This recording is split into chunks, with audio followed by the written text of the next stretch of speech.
Buenas noches, este es un programa para el jueves 24 y el viernes 25 de septiembre del año 2015. En realidad va a ser pasado el 25, pero es hecho para el 24, ¿verdad, Paula? Así es. Sí. Y antes, de hecho el 23 para el 24 y el 25. Sí, señor. Es el programa número 164 del año, el 2303 del ciclo. Y se nos ha ocurrido con Paula Peña, siempre buscando un honor de cómo hablar de Santa Cruz.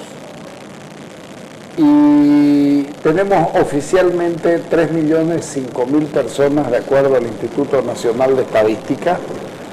Tenemos el PIB por encima de la media nacional. Los últimos datos dicen que el 60% de la gente que compra tierras en Santa Cruz es migrante y que nuestra economía está técnicamente muy bien, aunque los datos de Roberto Lacerna dicen que Santa Cruz, le pasé los datos, sí, Santa Cruz está comenzando a repetir el modelo nacional, en el sentido de que su principal fuente de ingresos son los productos de extracción y que no es la vocación cruceña. Todo esto nos da como para hablar de un montón de años de Santa Cruz, perdón, del grito libertario cruceño de 1810. Y Paula, ¿por qué los cruceños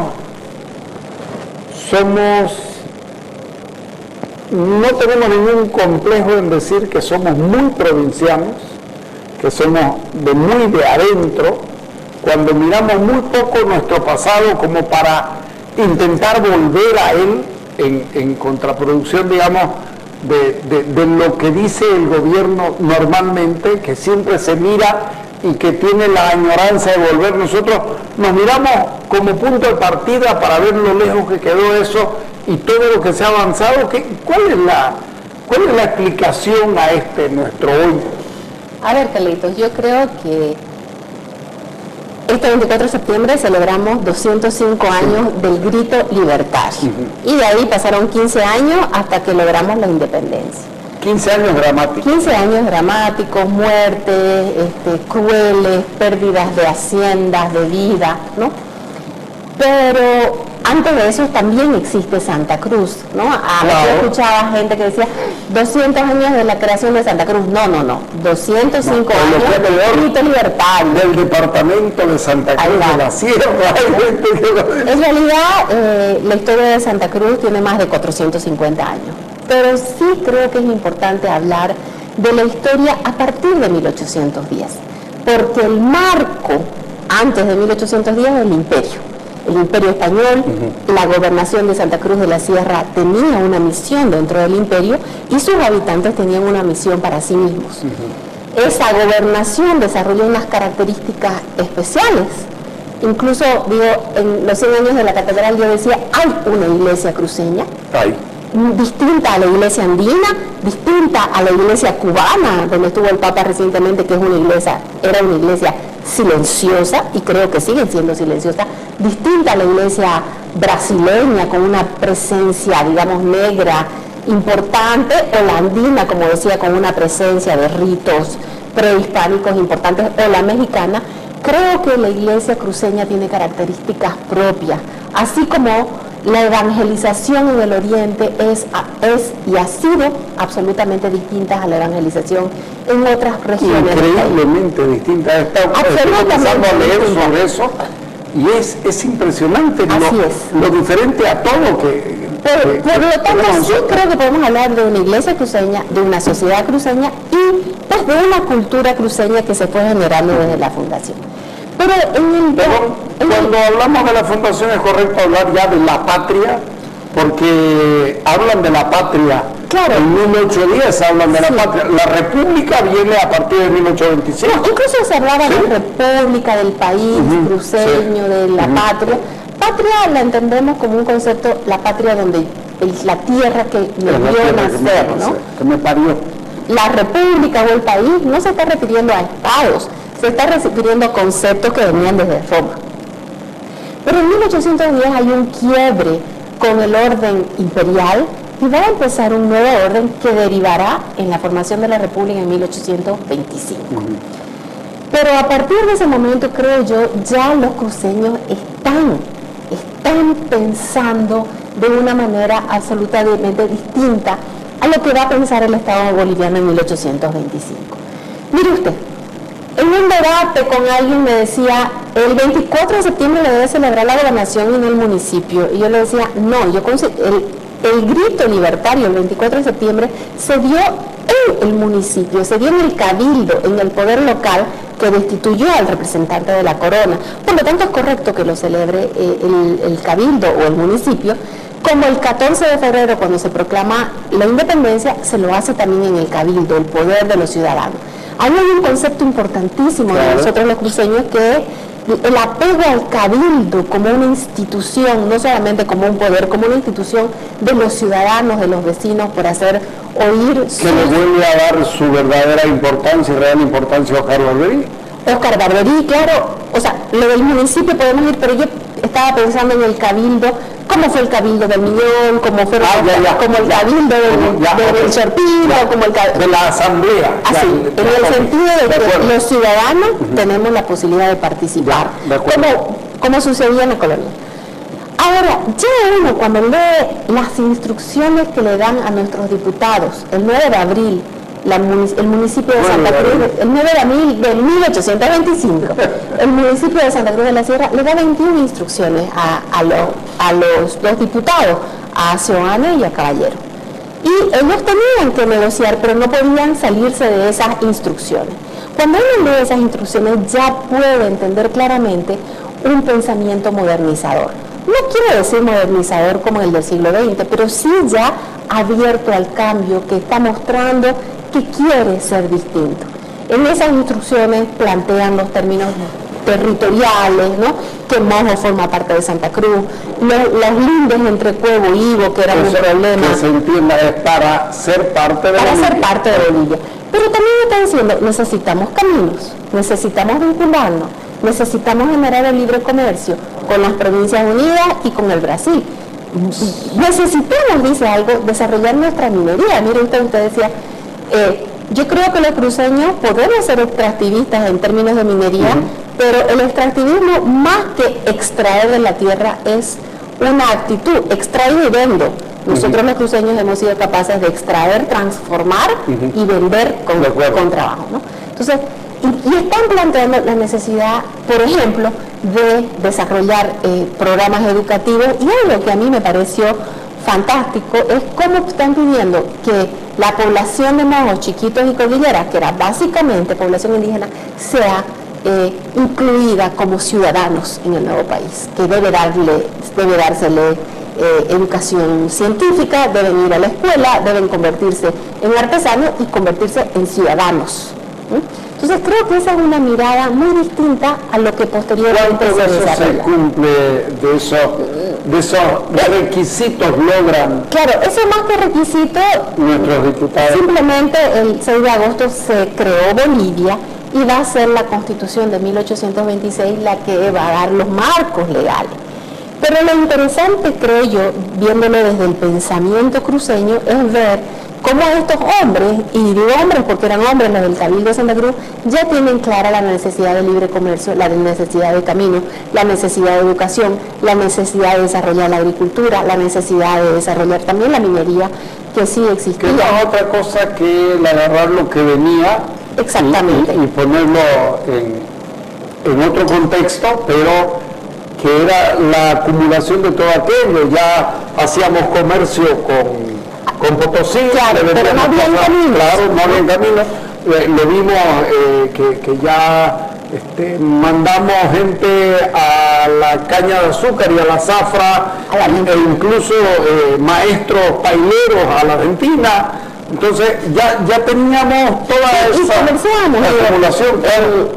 Nuestros comerciantes llegaban al Pará por el Amazonas, a Cuyabá, imagínense, al lomo de caballo y de mula y de bueyes llevábamos todos nuestros productos, ya antes de 1825. Pero lo interesante en esa instrucción es ver el pensamiento. A fines de 1825 se nombra al primer prefecto de Santa Cruz, que es José Miguel de Velasco. Un hombre un poco ignorado por nosotros los cruceños, inmediatamente creo ignorado, o que no le hemos dado todavía su valor. Este José Miguel de Velasco es el primer prefecto. Asume en diciembre de 1825 y va a gobernar 3 años. Y cuando uno lee su plan de gobierno, se da cuenta que también ya tiene una estrategia modernizadora. Nuevamente la educación, nuevamente la salud, o sea, son esos mismos elementos, el comercio, los caminos, mejorar la agricultura, que después lo va a ver usted en el memorándum de la pública. Claro, o en el memorándum de 1904. Pero en ese mismo momento que el señor José Miguel de Velasco está pensando ese Santa Cruz ya incluido en la modernidad, tiene referencias además, ¿no? Inglaterra, el mundo se está modernizando, la revolución industrial está llegando, ellos están planteando la necesidad de la transformación del espacio cruceño.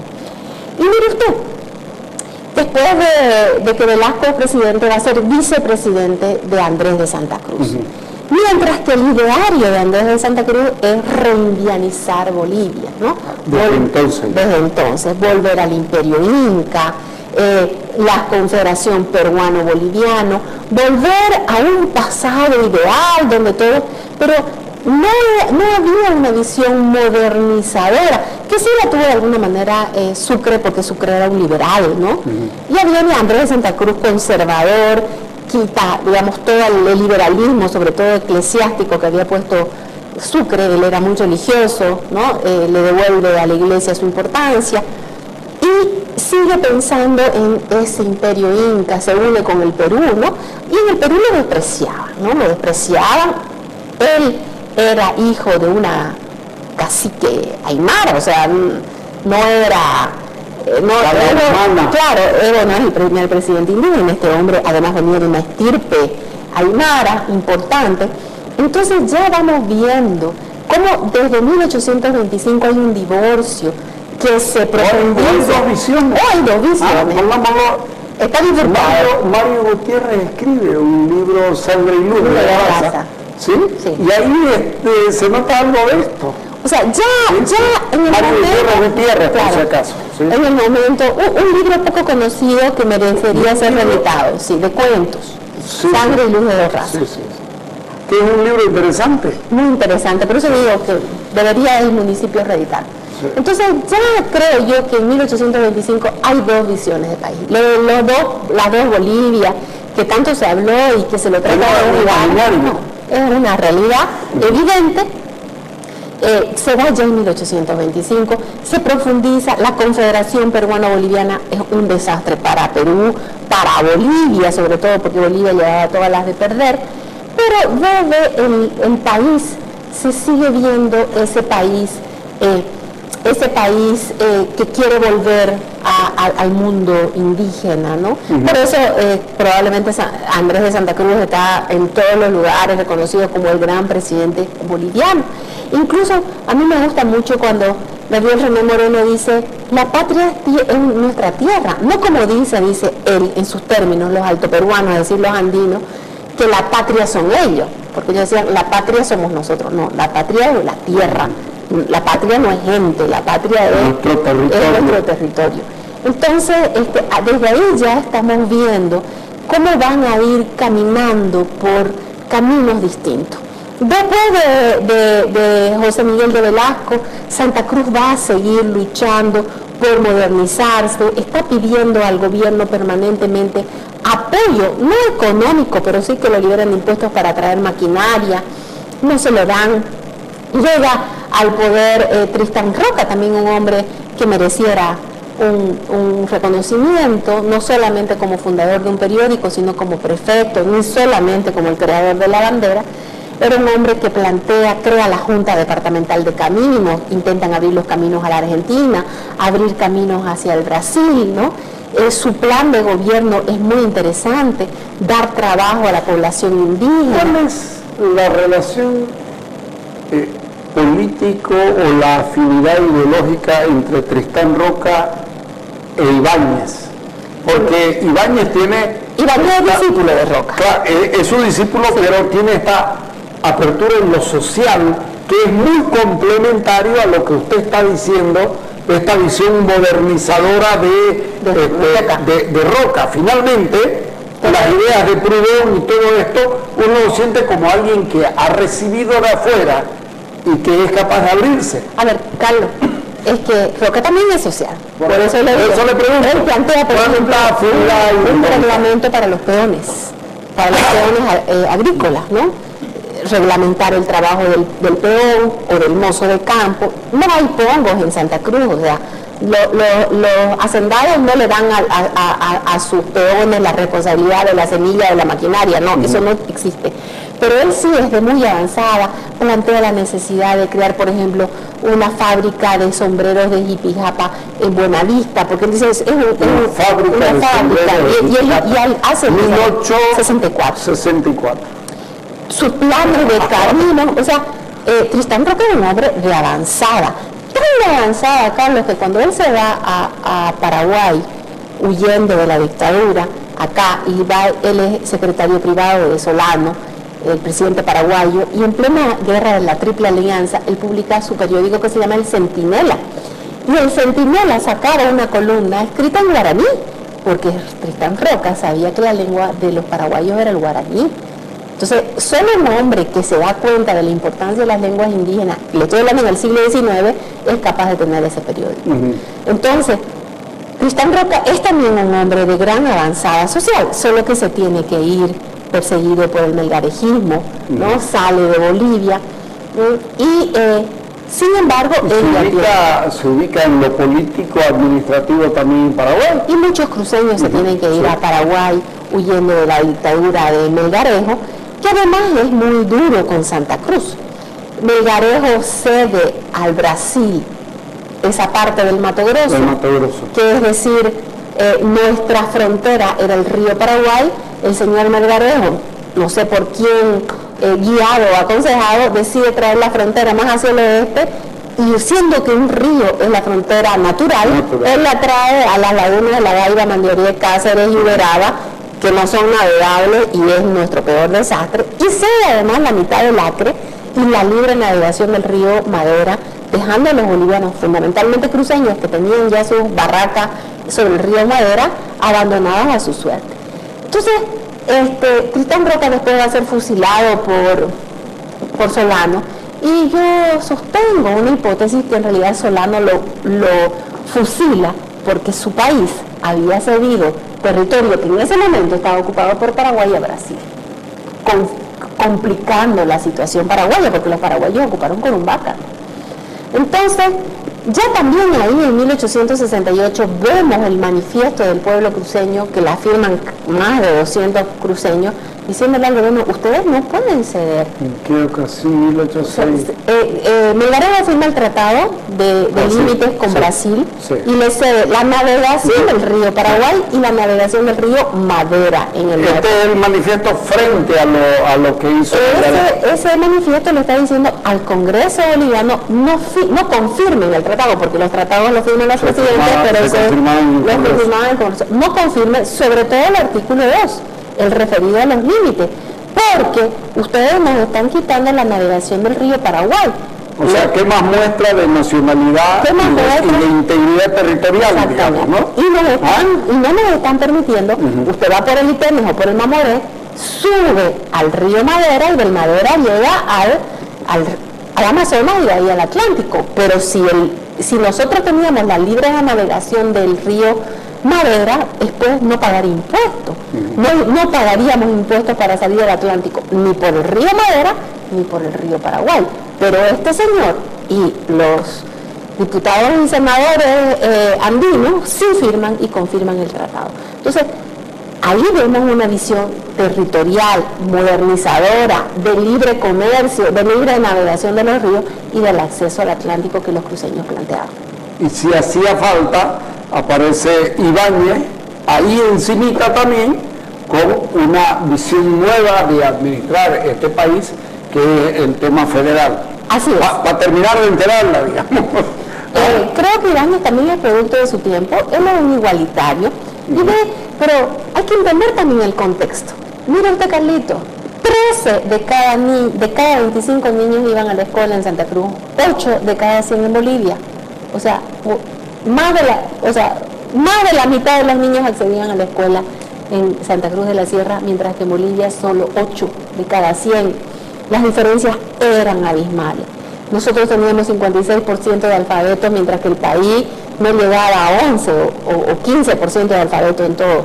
Entonces creo que las diferencias en términos de recursos humanos y de calificación de esos recursos humanos son importantes. Y Andrés Ibáñez sabe de eso. Él llega al poder con el voto de los artesanos. ¿Por qué? Porque en Santa Cruz votaba la mayoría. En ese momento votaban hombres mayores de edad que supieran leer y escribir y que tuvieran rentas no provenientes de los servicios personales.